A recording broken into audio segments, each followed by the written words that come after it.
Bilderberg fue llamado así porque la primera reunión se hizo en 1954 en el Hotel Bilderberg en Osbeek, Holanda. Sus fundadores fueron Joseph Ratzinger, un polaco de ideas socialdemócratas, y el príncipe Bernardo de Holanda. En sus reuniones anuales realizadas desde entonces, que constituyen un hito en la política internacional. Cada país tiene dos invitados, uno conservador y otro liberal. Según el príncipe Bernardo, el grupo nació como una entidad destinada a fortalecer la unidad atlántica del norte, a frenar el expansionismo soviético y a fomentar la cooperación y el desarrollo económico de los países occidentales.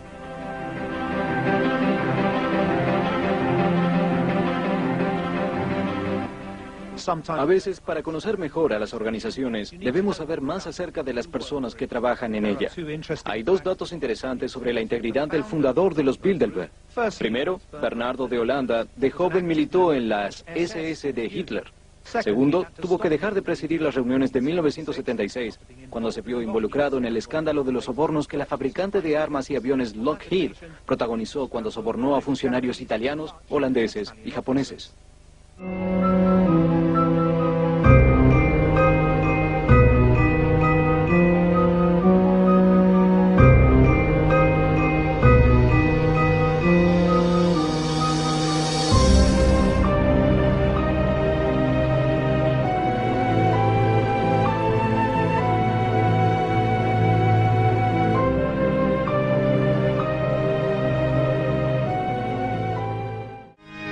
El lugar de reunión, la agenda y los participantes no son secretos, pero sí lo son los tópicos discutidos, ya que la reunión es a puertas cerradas y sus detalles no se publicitan. La conferencia se desarrolla un fin de semana de mayo y dura 3 días, coincidentemente poco antes de la reunión anual del G8. Una caravana de limusinas negras deposita a los invitados en un lujoso hotel o palacio fuertemente custodiado por la policía y los servicios secretos de los países invitados. Entre sus invitados hay financistas, capitanes de la industria, dueños de medios, políticos y gobernantes de Europa y América del Norte. Al observar estas reuniones podemos tener una noción de cómo serán las naciones del futuro, grupos de poder económico que concentran los medios de producción y el capital en un planeta superpoblado, enfermo de pobreza y con los recursos naturales amenazados. Fueron o son participantes del grupo Bilderberg los presidentes de France Telecom, Coca-Cola, Danone, Heineken, JP Morgan Chase, altos funcionarios de los gobiernos de Estados Unidos e Inglaterra, ministros y primeros ministros europeos y los editores de los diarios El País, La República, Le Figaro, The New York Times, Die Zeit y Wall Street Journal, entre otros. ¿Qué tenemos que pensar cuando una reunión estratégica tiene como participantes a los dueños de los principales medios y sin embargo su temario sigue siendo un secreto? ¿Cuál es la lealtad que deben dichos medios a sus lectores y cuál a esta sociedad secreta de poderosos? La principal teoría conspirativa sobre el grupo Bilderberg sostiene que constituye en realidad un laboratorio de ensayo para las decisiones que los países y corporaciones poderosas tomarán después. Según esta teoría, los invitados exponen sus puntos de vista a las propuestas de los más poderosos. Así, es posible prever cómo reaccionarán en la vida real y adaptar los cursos de acción correspondientes.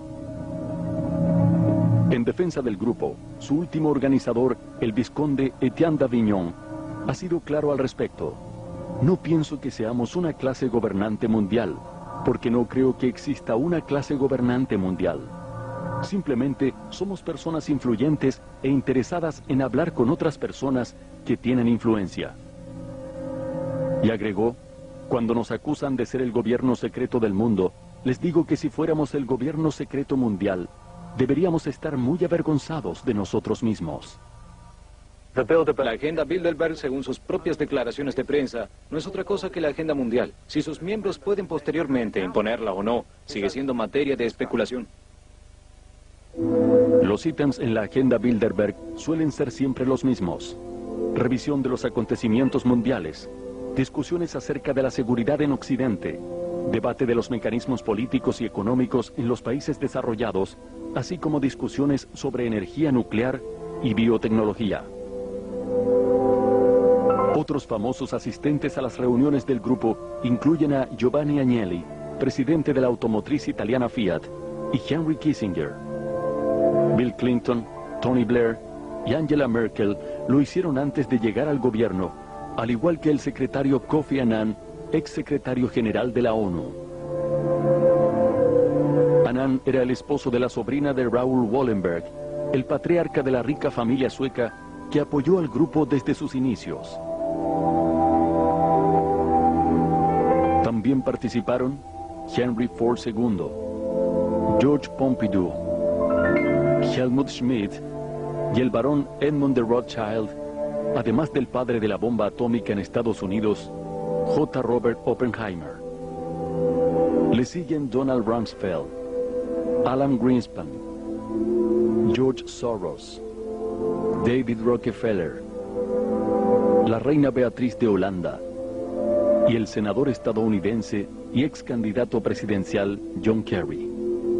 La lista, aunque incompleta, concentra la mayor cantidad de poder económico y político que jamás haya existido en una organización. Curiosamente, no existen Bilderbergs arrepentidos. Nadie jamás ha roto el silencio y sus declaraciones públicas solo suceden muchos años después de las reuniones del grupo, cuando ya es tarde para cambiar los eventos de la historia. Para muchos, estas declaraciones escuetas son la prueba fehaciente de que todas las sospechas que recaen sobre el grupo son terriblemente ciertas.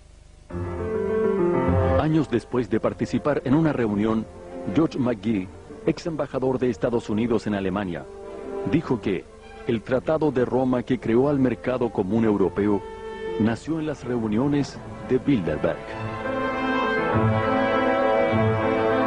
Jack Shakeman, presidente de la Amalgamated Bank y también miembro de Bilderberg, dijo en 1996 que la idea de una moneda común europea se discutió muchos años antes que se hiciera realidad. También tuvimos una discusión acerca de los Estados Unidos, restableciendo relaciones diplomáticas con China antes que el presidente Nixon lo hiciera. Uno quisiera saberse a salvo del virus conspiracionista, pero es nada más y nada menos que David Rockefeller, a quien hemos visto en las nóminas de los Skull and Bones, CRE y el grupo Bilderberg, quien ha declarado una cita que quedará en los anales de la historia como la confesión más brutal jamás oída.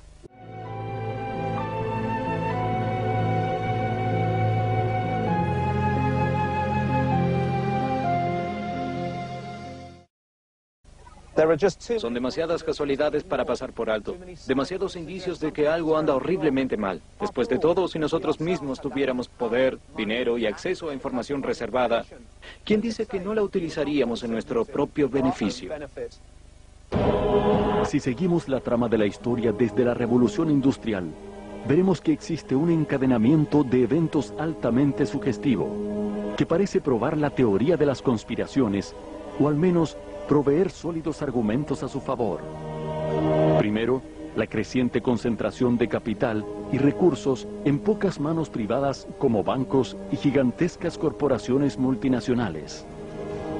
Corporaciones que tienen un capital equivalente al PBI de países enteros y cuya propia supervivencia requiere de aumentar año a año sus ganancias a costa de lo que sea.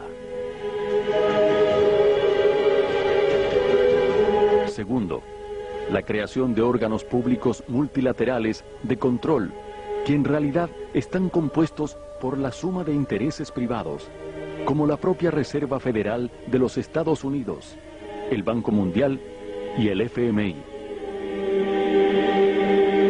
Tercero, el innegable avance de la privatización, la apropiación privada de los recursos naturales, de la infraestructura de comunicación, de la industria pesada y la defensa, la salud y los sistemas bancarios, alejándolos de las manos del pueblo y entregándolos a las ambiciones garras de las corporaciones privadas.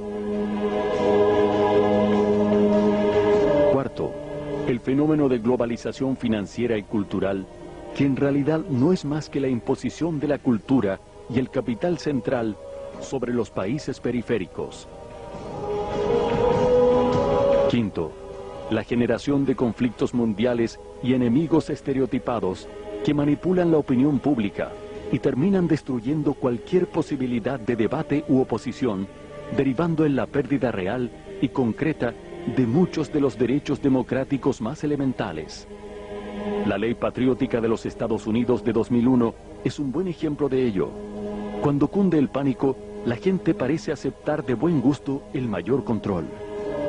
Y finalmente, el detalle más sugestivo de todos, que todos los principales protagonistas de estos eventos, quienes realmente ostentan el poder económico y político de Occidente, sea por vía del capital, de las armas o de los votos, curiosamente se agrupan en unas pocas sociedades que debaten a puertas cerradas.